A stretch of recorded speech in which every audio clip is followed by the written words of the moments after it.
Gising ko na silang maaga para maligo na kami. Siya nga pala, dito kami sa Matabungkay Beach Resort dito sa Maylian, Batangas para sa outing overnight. So madaling araw gumising na kami para masimula na maligo dahil pagtanghali na mainit na ang panahon. Ayan, nakaready na sila. At siyempre, yung iba nasa loob pa, naghanda. Yan, antok na antok pa daw. Mamaya pa daw gusto maligo. Pero sabi ko, madaling araw na at wala pang gaanong tao. At siyempre, hindi pa mainit ang panahon. Ayan, nagsilabasan na yung iba. Pero yung iba dyan, yung mga anakis ko, nasa loob pa.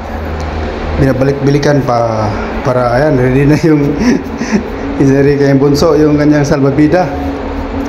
Ayan, atat-atat na maligo, nagdadabog na kasi gusto nang maligo sa dagat kasi madaling araw na.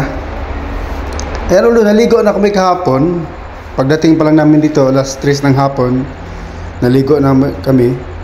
Ngayon, pag sabi ko, babalik na naman ligo sa madaling araw para hindi mainit.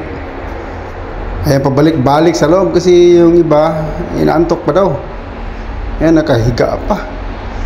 Ayaw sumama kasi antok pa daw. Gusto pang matulog. Ayan, yung kami, gustong-gusto na. Ayan. Hindi na makapag-antay ng gusto nang maligo kasi sulitin natin ang mga panahon habang nandito tayo dahil ito may kalayuan sa atin. At siyempre naman yung pagpunta natin dito ay napakalayo tapos hindi na agad maligo. Sabi ko, sulitin natin ang mga panahon na nandito tayo sa Batangas kasi paminsan-minsan lang dito, once a year lang. Kaya ready na, palabas na. Yan, papunta, medyo malapit lang naman ang dagat mula dito sa aming tinutuluyan pangsamantala.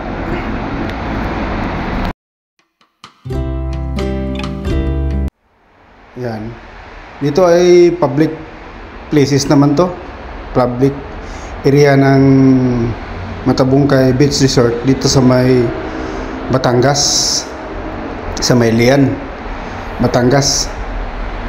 Ayun, ang babagal ng nasa loob, bagal kong lumabas. Ayan, nagdadabog na yung si Bunso kasi gusto nang maligo. Ayan, bumalik na si Mrs. kasi para pabilisan, ang tagal maghanda nila. Si Bunso, dadala niya salbabida niya. Ayan, gusto na maligo kasi siyempre minsan lang. Alam mo naman, tayong mga galing ng malayo sa dagat. Although ayan, lumabas na, punta na kami sa dagat. Ayan, yan, few steps away lang naman, nakarin natin dito. Yan, pupunta kami sa mismong beach.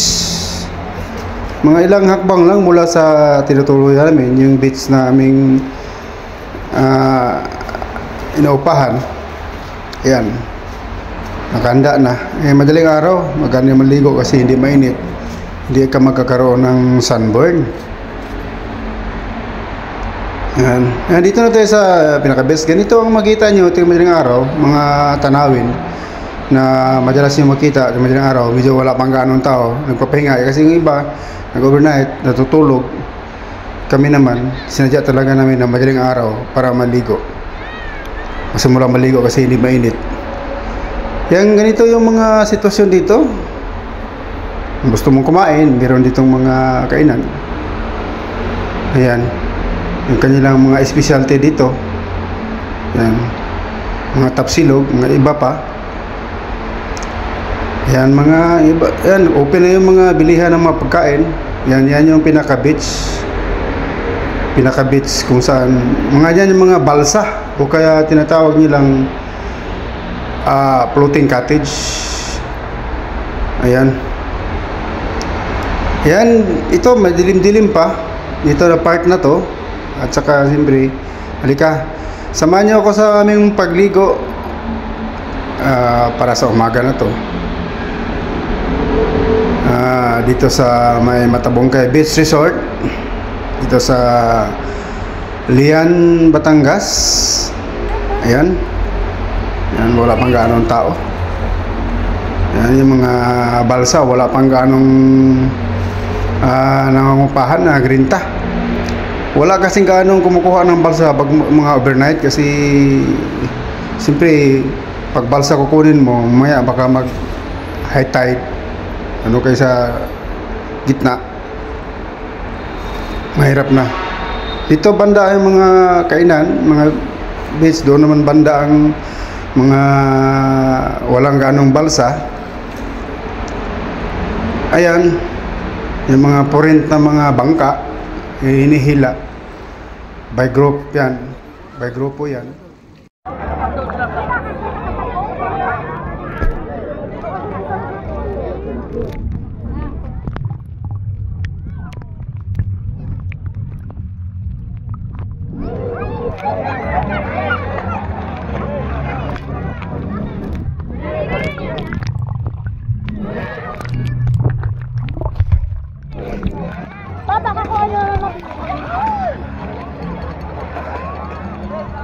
Ako nung selfie to, harapan nga to eh.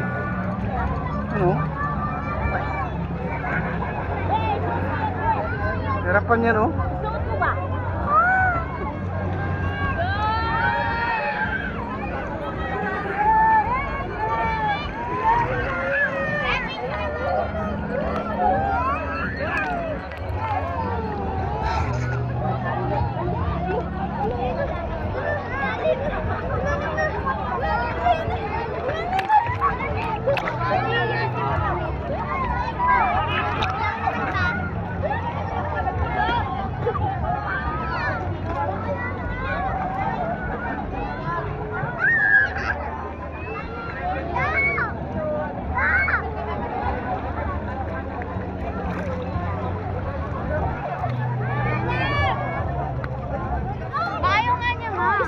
Pikilan kay kang naghahabol.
Ayan, pagkatapos ng agahan, ayan, balik ulit dito sa dagat para ipagpatuloy yung pagligo.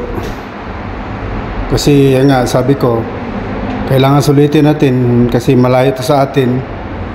At once a year lang yung mangyari yung mga ganitong mga summer. Every summer lang tayo nandito sa dagat, kaya sa outing. Kaya ito, balik na naman, maliligo naman mga idol para masulit yung mga time habang nandito tayo sa may Matabongkay Beach Resort dito sa Batangas.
Siya kan, siya ice cream.